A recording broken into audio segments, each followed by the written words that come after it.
ভূগোলতল এয়া আমাৰ কৃষ্ণ মন্দিৰ। কালি বৰষুণ আৰু বতাহৰ ফলত এই গোটেই গছবিলাকত আমাৰ যিমানখিনি শামুক ভঙা চৰাই আছে সকলোবিলাক ইয়াত পৰি ৰাতিপুৱাতে ইয়াত 30টাৰ ওপৰত উঠিয়ে গৈছে কলঙতি। আৰু বাকী এতিয়াও 60-70টামান আছে আৰু সেইফালে আছে, তাতো বাৰু যাবই নোৱাৰি। এতিয়া বন বিভাগক আমি খবৰ কৰিছোঁ, তথাপিও একো ৰেচপঞ্চ দিয়া নাই এতিয়ালৈকে।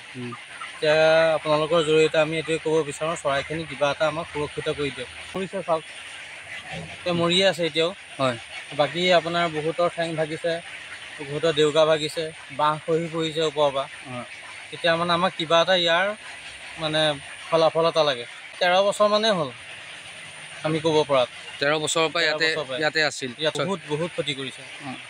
অনুমানিকটো ক'ব নোৱাৰি ন, এজোপা গছত এতিয়াও 100-100 তেনেকৈ আছেই। 100-100 আছে। কালিৰ ভিতৰতো 200-300 মৰি গ'ল। 200-300 মৰি গ'ল, কাৰণ তেওঁলোকে দুবাৰ পোৱালি উঠায়। এইটো পোৱালি উঠাই এইখিনি আকৌ কণী পাৰিলে নেক্সট আকৌ ডাঙৰখিনিয়ে কণী পাৰিব। তাৰপিছতে আপোনাৰ ডিচেম্বৰ মানত যায়গৈ, আকৌ বহাগৰ আগতেই ঘূৰি আহে ইয়ালৈ। এই দলঙৰ খুটাত এতিয়াও 2টা চৰাই জিন্দা হৈ আছে, মানে জাৰ্মানীত ৰৈ আছে, বাকীখিনি গ'লগৈ উঠি।